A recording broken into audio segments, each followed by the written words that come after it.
Welcome to the Effects Loop. I'm Diaz. I'm Scott. We're keeping you in the loop with the guitar community.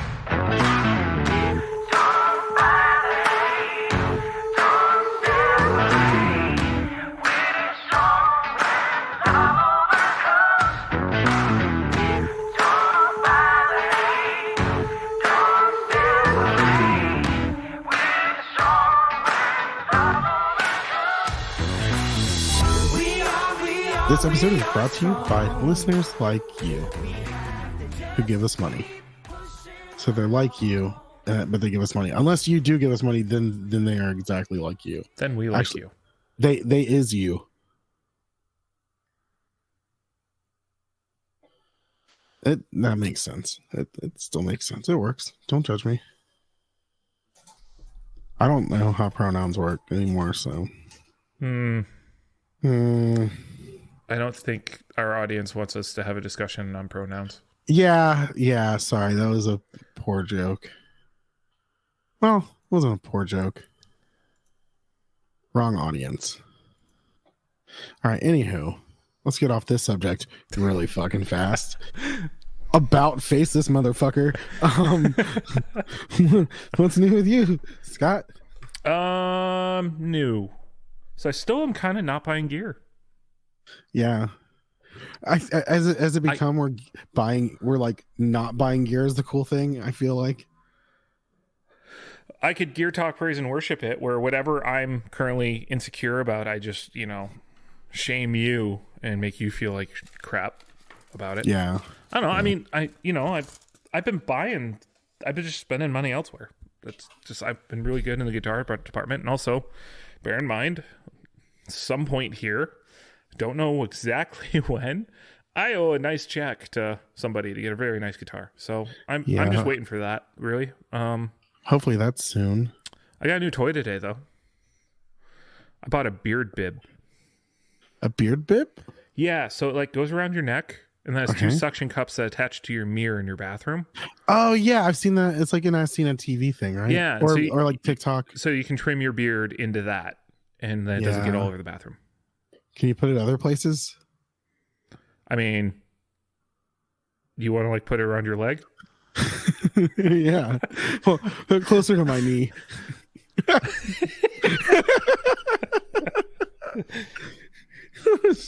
Sorry. Like that one.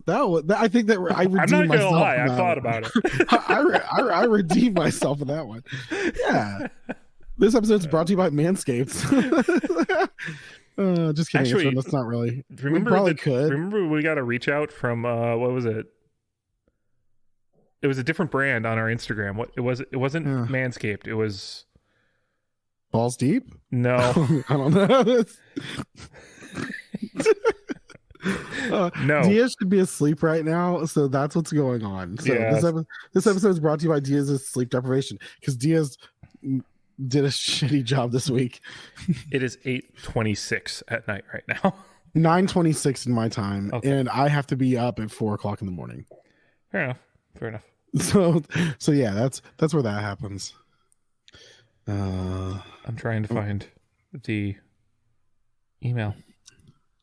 Oh my gosh, you're on that. So you didn't get anything new. I don't think I got anything new either. No, I haven't even plugged in all the things that have come in. Again, I have a Strymon Big Sky sitting on my shelf, and I have to plug it in. I went and saw the Batman again. Oh, nice. Yeah, and I already bought tickets for Secrets of Dumbledore. Nice. I got tickets to Doctor Strange. Nice. My friend Helen is organizing that. So yeah, Morbius. You gonna go see that? I'm gonna wait till it's on video. I'm gonna wait for it to be streaming. Yeah, probably gonna be on HBO. It's probably gonna be on HBO Max, which I don't pay for. So that's gonna be even better. I will invite friends over and pay $5 to rent it, but I don't like. I just don't care enough. And the ratings on it are horrible. Listen, my 10-year-old, I was like, "Hey, do you want to go see Morbius?" He goes 17% on Rotten Tomatoes. Yeah, I was like, but the fan rating is like 85. Yeah, but still. So it's a dumb comic book movie. I just have no attachment to it. It's like what's the Disney thing going on right now? The Moon Knight. Yeah, I just didn't totally even know about boomered that. Yeah, I'm watching the Moon Knight. Yeah, I'm going to the Chipotle. Funny story. I found out about Moon Knight by walking by a Hot Topic. That happened. Oh, trying to get dates? No, I was going to the movies with my son.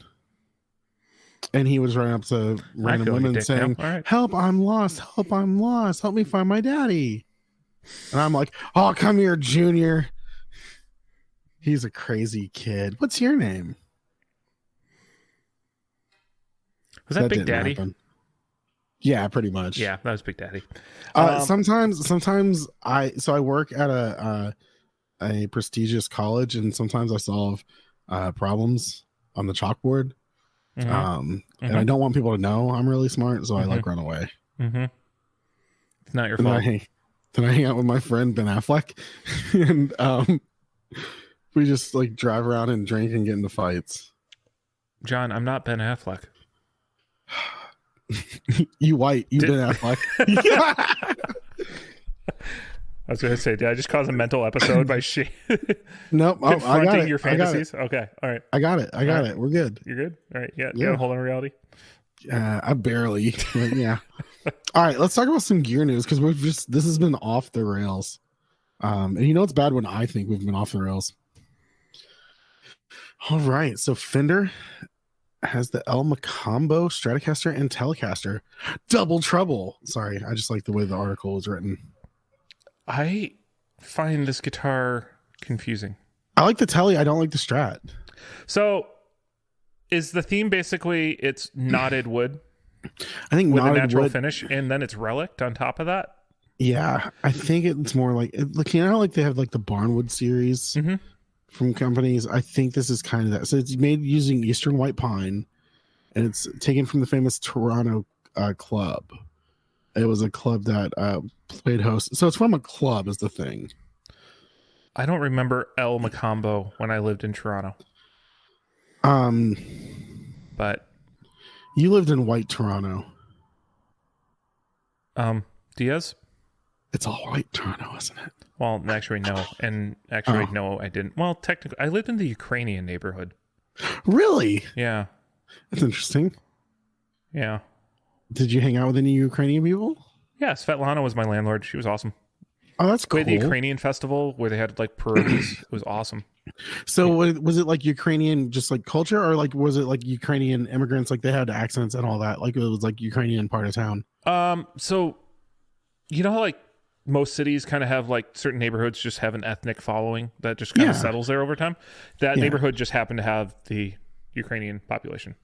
And like the next neighborhood over had the Polish population, and then like you keep going down Bloor, which is kind of one of the main streets of Toronto. You'll go through the Korean neighborhood, and you'll be tangent like Bloor and Spadina. If you go down Spadina, then you'll be in the Chinese neighborhood. But at the same time, like Toronto's segregated, But Toronto's is not segregated the way Chicago is segregated. Yeah. So redlining. Yeah. They didn't have that. It's I want to say like 50% of Toronto is people who are not born in Canada. Yeah, and it's probably just like you said, just certain cultures just kind of gravitated towards a certain area. Well, that's kind of how immigration works. Like you need people to sponsor you, and so you live by other people, and that your community, you hold on to your culture, and your community builds up around it. Like I grew up in that. I grew up in the Dutch community doing that. So there's a Dutch community west of Chicago. Is it like Amish, like Pennsylvania Dutch, or like that's German first off, but no. Pennsylvania Dutch is a play on Deutsch. So Pennsylvania Dutch people are actually German.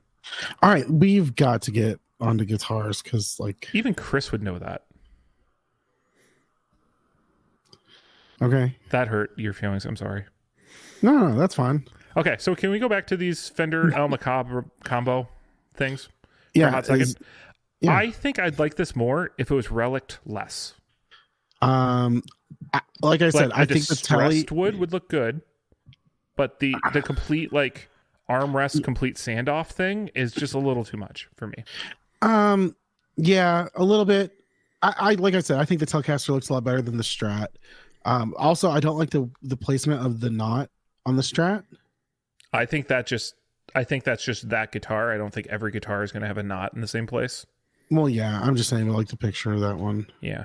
I mean, the one on the telly looks like a burn.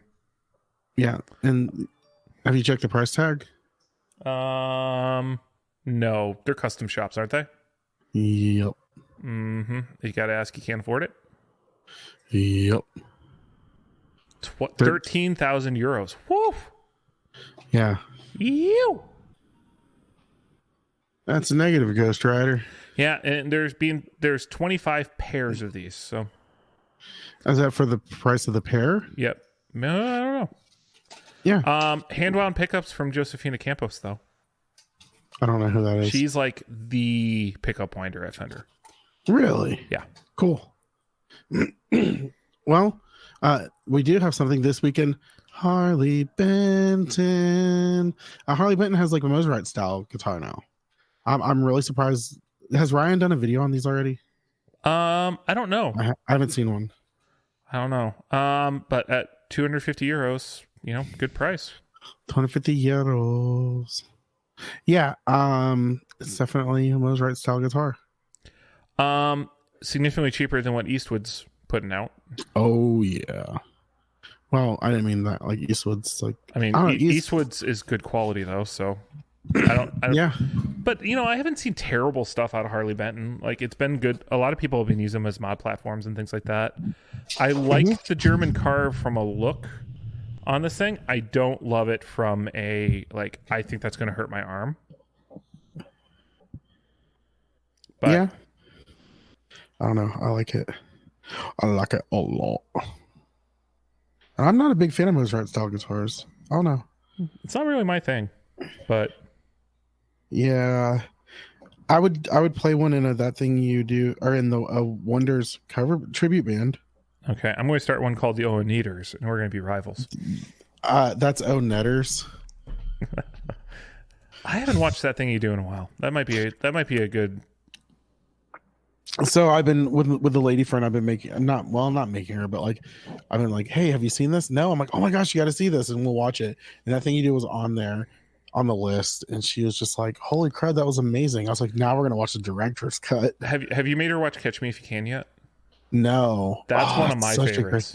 That is a fantastic. That's one of those movies that I can watch over and over again, and never It's probably one of Leonardo DiCaprio's best performances. When Tom Hanks did great as Hanratty. Last summer, when my ex-girlfriend and I were on our trip in Utah, it was raining one night, and so we just stayed in the camper van, and I had my iPad with me, and I had that movie downloaded, and we watched Catch Me If You Can together.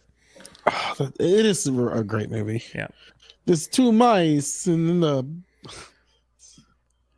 one mouse drowned, the other one swam and swam until the cream became butter. The cream became butter.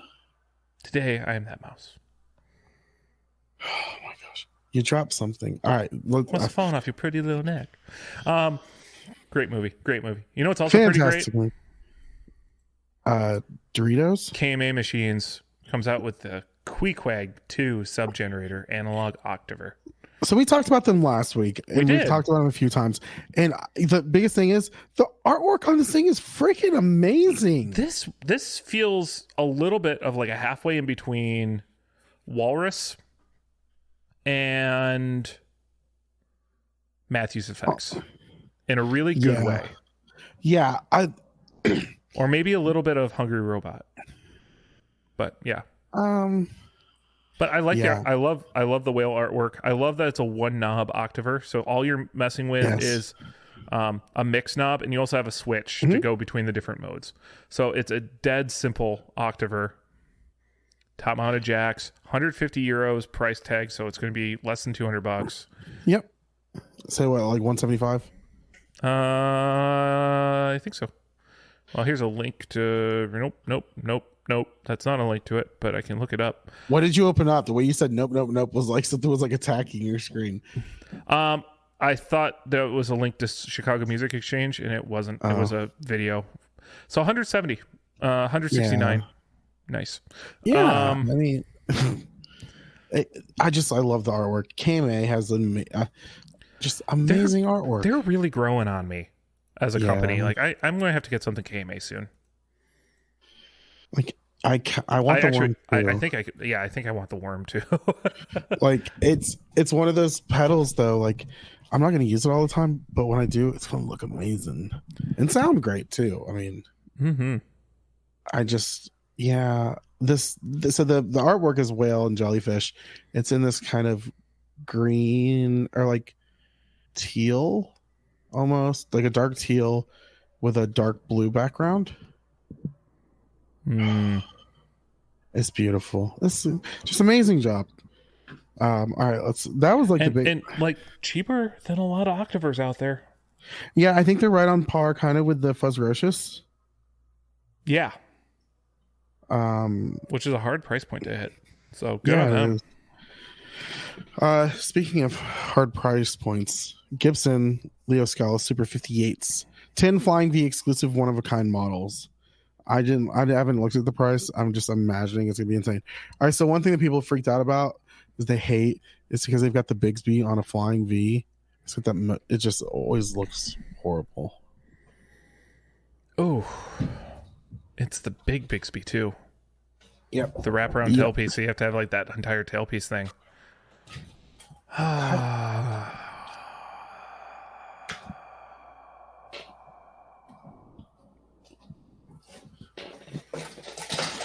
All right, so I know this is not going to go over well, but I don't really like Flying V's from the first place. Yeah. Oh, I mean, I think what they're doing with the pick cards on this series is interesting, with the different styles of artwork. I kind of actually like the beat up nature, like the Karina, but it's beat up kind of vibe. Mm-hmm. But that Bigsby, yeah. Even though, I mean, the ones without the Bigsbys look pretty nice, but they're dot inlays. I understand that Flying V's have dot inlays, but like, I don't like dot inlays on Gibson guitars. Yeah. How much are we looking at on these things? I don't want to know. 10 one of a kind Super Scalas. We don't have to know anymore. None of us can afford it. Moving on. Ever. You know what's something we can't afford though? What's that? Fender has come out with a Nile Rodgers Hitmaker Stratocaster. Really? And we can afford this? It's quite affordable. How much is it? It's sitting just below $3,000. So I mean, it's not cheap. Yeah. But if you are like, I want that clean Strat sound, I have to have it. And frankly, there's not a lot of hardtail Strats on the market either. That's true. And if I recall correctly, because the Corey Wong Strat is inspired a bit by what Nile used, because he goes for a very similar thing. And part of it was like the size of the headstock is different and it matters. The size of the body is slightly smaller, if I recall, on the Corey Wong. And I think it's slightly smaller on this one too. To kind of give it more, they say it gives it more attack. They say. Yeah, they say. They say. You say. Also, the other fun part is if you're Nile Rodgers, you're plugging straight into the board, or straight into the desk, so you don't need any other gear. A color box, if you could do a color box into it. Yeah, you could. That would probably get you that sound pretty spot on. So there you go. Yeah, we just solved everything for you. You're welcome. Congrats, guys. We did it. You know who else did it? Oh, we did that. We did the thing. We did the thing. Uh-oh, I messed it up. Hold on. How do you undo? What is this I fucked this up. Diaz posted a Sweetwater link. And have you ever noticed how long Sweetwater links are? Yeah, I was like, Scott's going to say something about this, and I don't care.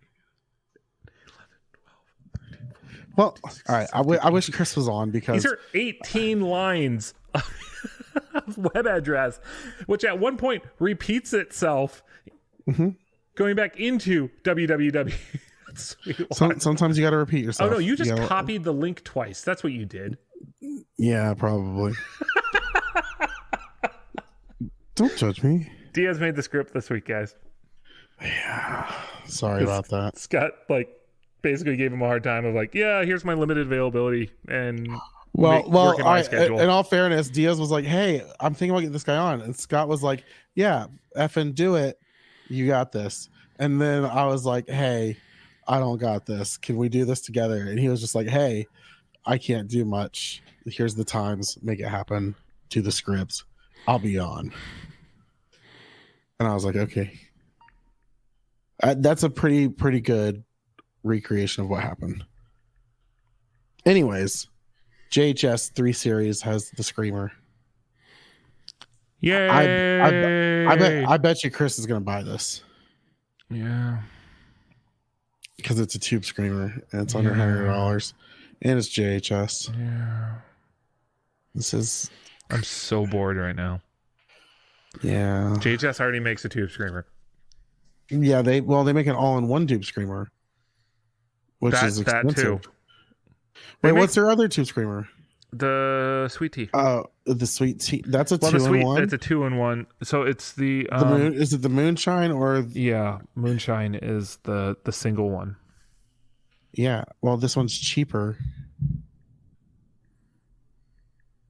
That's the thing.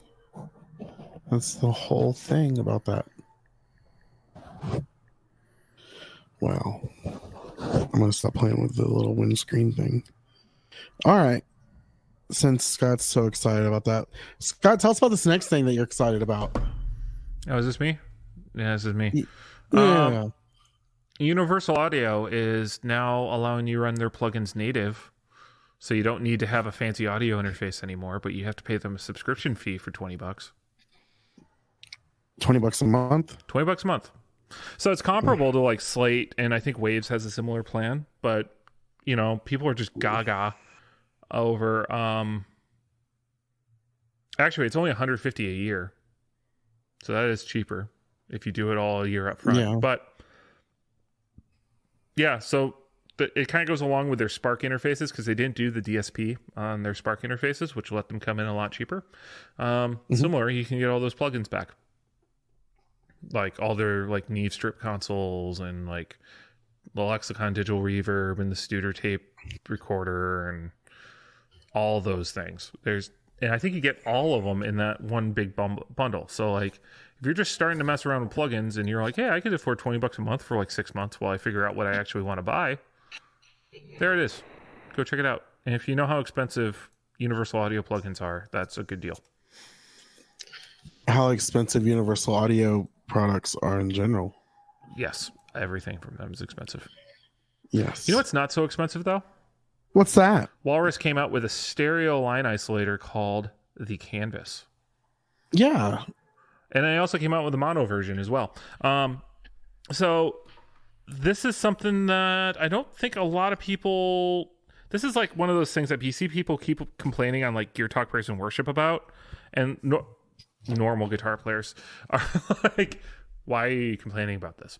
But this is actually something I've had to listen to Ian complain about for months upon months upon months, which is if you use something like an HX Stomp, if you use something like a Strymon Iridium, you know, one of those kind of all-in-one kind of things, if you don't have dedicated XLR outputs on that and has a proper effects loop built into it like the Simplifier does or something like that, yeah, it's kind of hard to get a balanced output to front of house with some decent signal integrity, because a lot of people use direct boxes, right? Right. But direct boxes cut your signal a little bit. And so there was really only one kind of product out there that was addressing a stereo line isolator like this, so you still could get like 1/4 inch XLR out that didn't have pinstripe effects. Pinstripe. Yep, the Daiso Plus. Yeah, the Daiso Plus, which was like what, $350? Mm-hmm. Have you looked at the price on these Walrus canvases? What are they, like 200? $250 for the stereo and $150 for the mono. Oh, dang!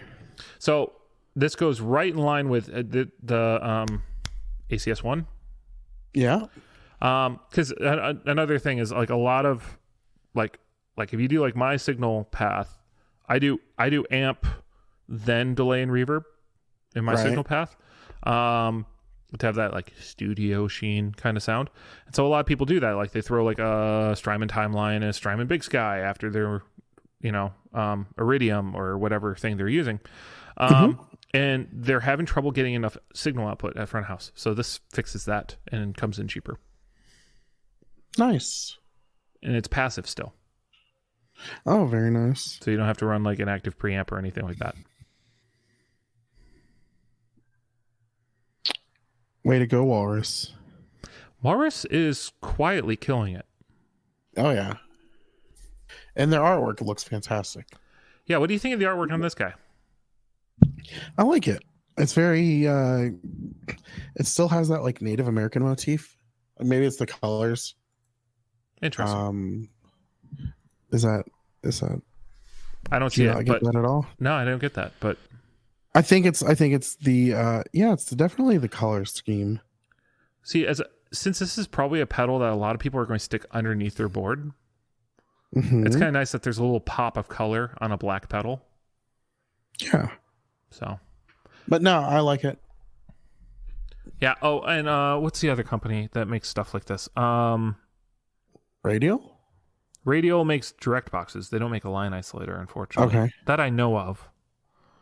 So this is the fun part. So Ian bought a stereo direct box from Radial, and it dropped a signal too low, and so we have this annoying thing with our church. When I show up versus he showed up, I was like way louder than him for a little while. And then he went and bought these like 20 dB preamps that he threw in, like a cloud lifter basically into his rig. And then now he's way too loud, and so we're still like not the same volume level. It's so week to week, it's kind of annoying. So anyway, I'm making Ian buy one of these. You're making him? Maybe. I might hold. I'm holding his Klon KTR right now hostage. By the way, anyone want to buy a Klon KTR? Yeah, I got $20. I will accept 8 light drives. A little short. Yep. All right, let's move on to the next thing. Yeah. So something is kind of in the air. Tonight? Tonight. I can feel it. Oh, Lord. Oh, no. Behringer posted a PCB. They're ripping off the Roland CR78. You're telling me Behringer's going to rip off another company? No way. What? No. Yeah, and we're all going to buy it, and we're all going to love it, because great. I can totally see Chris buying this. I kind of want it just so I can do the...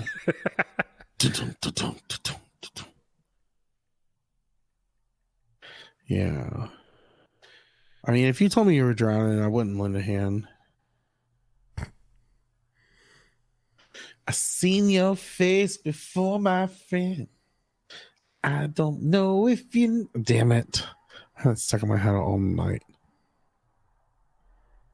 That would be a great alarm clock to wake up to. It's just the drums kicking in. So every morning you wake up. My alarm clock has music that goes on and it starts really quiet and slowly gets louder. Yeah. So that would be a good song to do that with, as long as it's synced, that like it hits full volume right at that point. Oh my gosh, that'd be great. No, mine has to like jolt me out of sleep, so that'd be even better. Because you just hear and I just get up. I can feel it coming in the air tonight. You just can't help but sing that. Mm-hmm. All right. How much is this going to be? Or is it was just a teaser, right? How much is it going to be? Oh, the teaser on this thing? No. Yeah, no clue. It's Behringer being Behringer. $20. But I mean, if the PCB is already built and propagated, it's coming soon. Yeah. All right. And this last thing. This is the last thing we're going to talk about, and then we're going to wrap this episode up. Because Diaz is very good at bed. Now, this is finally something for you, John. Yeah. Finally. Get Foxy, Ooh, the officially Foxy licensed lady. Jimi Hendrix beauty collection. What the fuck? Stop putting Jimi Hendrix's likeness on purple things and thinking it's a thing. Stop. It's like Prince. I'm still mad about more Stay in the Time, but whatever. I mean, how much is this? Remember how like I know I'm a hypocrite here because I have a pair of JH Jimmy headphones that I use as my monitors. But yeah, stop. I legitimately wonder what point are we going to hit when like Jimi Hendrix stops selling things? Like, is this still a boomer thing? Like, why is this still a like? Now it's the young thing? kids. It's ironic to like the music your parents liked. Guys, just go listen to some classic rock like Stone Temple Pilots, okay? Oh, that just felt bad, didn't it? It really is classic rock though. It's over. I mean, it's like 30 years ago. Yeah. Yep. You old, bro. Gosh, the future is now, old man. Oh my gosh, it's still one of my favorite. Malcolm in the Middle. Future's now, old man. Oh my gosh. It's when they finally beat him at basketball. And they have to like do it like they like Dewey's up on what, Reese's shoulder? Yeah, and like they like kick him in the crotch and stuff to like make him stop. Oh my god. Still that's one of my favorite Hal moments, and my ultimate favorite Hal moment is gotta be whenever he does the skating. He puts I thought he did a thing with he did figure roller skating. Yeah, there was that. That was it. That was great. Did you see this whole Chicago Music Exchange did an inspired by Behringer Sweetie controller as a joke, and now it's a real thing? Probably. No. So they made a joke that they were going to make a clone of a clone for April Fool's Day. And now apparently they're making it, and there's 300,000 people already signed up to get a 50% discount during the pre-sale. Oh my gosh. And they're having a target price of $80 on it.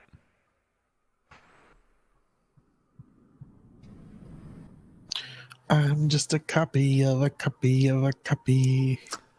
Crazy.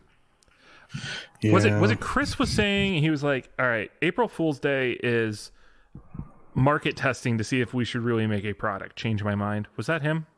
I don't remember. It's kind of like that, yeah. And I still stand by Avid should make the S1 where it's just one fader, one automated fader that's affordable. So that's what most people need. They don't need more than one. Yeah, that's true. This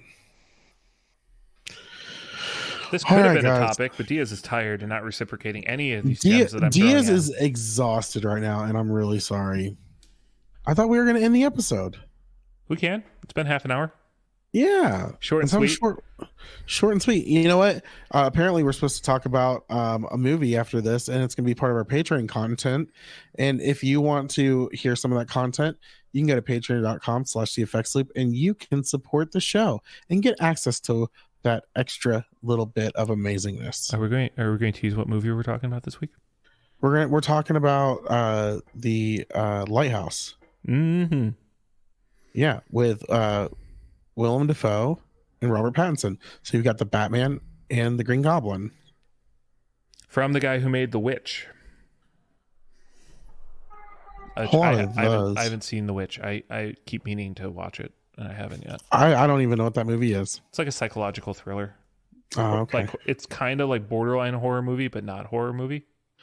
It's like not gory horror movie. Yeah, it's. I wouldn't even put it at the level of suspenseful. Yeah, I like suspenseful horror movies. There's been a rash of like kind of odd horror movies lately. Like I would throw like Midsommar in like that genre, where like yes, it's still technically a horror movie, but it's like not. I like it whenever it's not the horror movie that's gory just to be gory. Yeah, like there was like Hostel and those kind of things for a little while. Oh my gosh, it was like movies yeah, I was about to say the Saw wave, where they're just like, oh, people want to see some fucked up shit. We can do that. Yeah. So you want to hear us have this conversation a little bit more? Join our Patreon. That's what we're talking about. It's going to be good. All right. Yeah, patreon.com/theeffectsloop. You can also go to theeffectsloop.com. It has links to all of our cool stuff, like the Facebook group, where you guys can go in and keep talking about this stuff and how tired Diaz is. Yeah. And then And you also, when you join Patreon now, you get a RSS feed that you put in your podcast browser, and you can get our episode early. As soon as it's done, it's in your podcast, and you download it now. Nice. It's pretty sweet. I don't even have access to it. Yeah, you need to give us money. Yeah, I already give you enough money. That's very true. All right, guys. Well, you guys have a good week. We will see you next week, unless you're a Patreon person and then you're listening. Which one do you think they listen to first? I guess it depends on which one they listen to first. So it's been fun for the second time, or we'll see you in a few minutes. Bye. Is this fore or aft shadowing? I feel like it's Forrest Whitaker shadowing, like half and half. Whatever happened to Forrest Whitaker? He's making movies. He's just not a huge star, but he's in everything. Is he really? It seems like it. All right. Bye, guys.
Dictionary, why is negativity always drawn out? Pictionary, visualize love, energize lives together. We undefeated, a plan to make well, there's no gloves needed. When we weed into the mindset of achieving and believing in community that remains happy. Never after, the world should be one. Hate annihilated, every heart is one. Love again. So don't buy the hate.